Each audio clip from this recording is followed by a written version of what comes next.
آپ کو معلوم ہے کہ ماہ ربیع الاول کا آغاز ہو چکا ہے، دوسری تاریخ ختم ہوئی اور آج ہم تیسری شب میں اس وقت یہاں بیٹھے ہیں۔ یہ ماہ مبارک حضور صلی اللہ علیہ وسلم کی سیرت مطہرہ سے ایک بڑا گہرا تعلق رکھتا ہے۔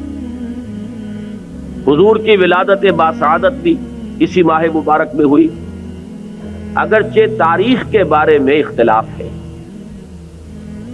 حضور کا انتقال بھی اس ماہ مبارک میں ہوا، اور وہ متفق علیہ تاریخ ہے 12 ربیع الاول اصل میں حضور کا یوم وفات ہے، اور اکثر محققین کی رائے یہ ہے کہ آپ کا یوم ولادت جو ہے وہ 9 ربیع الاول ہے۔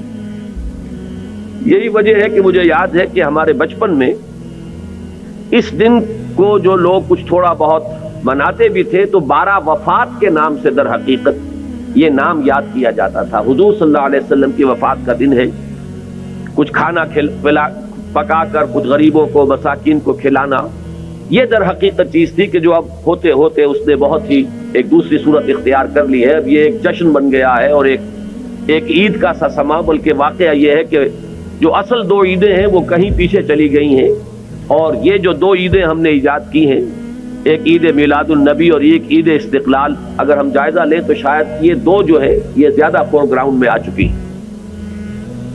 لیکن یہ کہ جہاں تک آپ کی ولادت اور آپ کے وفات کا اس ماہ مبارک میں ہونا ہے وہ ثابت ہے۔ مزید برآں حضور کا ورود مدینہ منورہ میں بھی ماہ ربیع الاول میں ہوا ہے۔ اس پہلو سے اگر اس ماہ مبارک میں ہم سیرت النبی کے مطالعے کا ایک خاص موضوع رکھیں، کسی تاریخ کے تعین کے بغیر اس مہینے کی مناسبت سے سیرت مطہرہ پر گفتگویں ہوں، غور و فکر ہو، اور اس میں بھی عملی پہلو سامنے ہو، اتباع کا جذبہ ہو، سمجھنا سمجھانا اس لیے ہو کہ اس پر عمل کرنا ہے، تو یقیناً یہ چیز ہمارے لیے بہت مفید ہوگی اور ہمارے بہت سے امراض کا شاید اس سے مداوع ہو سکے۔ یاخذون بسنتہ ویقتدون بامرہ ثم انہا تخلف من بعدہم خلوف۔ پھر ہمیشہ یہ ہوتا ہے، ہر نبی کا جاننے والوں میں، پہچاننے والوں میں، ماننے والوں میں ہوا ہے، امت محمد بھی مستثنیٰ نہیں ہے۔ یقولون ما لا یفعلون ویفعلون ما لا یؤمرون۔ یہاں نوٹ کیجئے کہ وہ کہتے وہ تھے جو کرتے نہیں تھے، اور کرتے وہ تھے جس کا حکم نہیں۔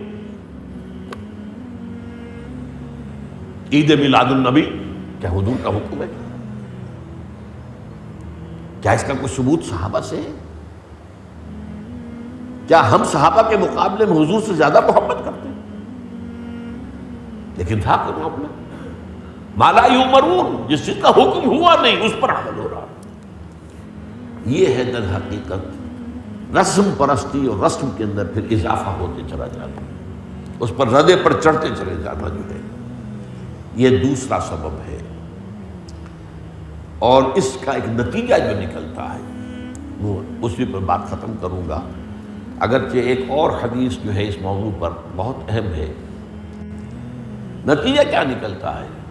جہاں بدعت آئے گی سنت رخصت ہو جائے گی۔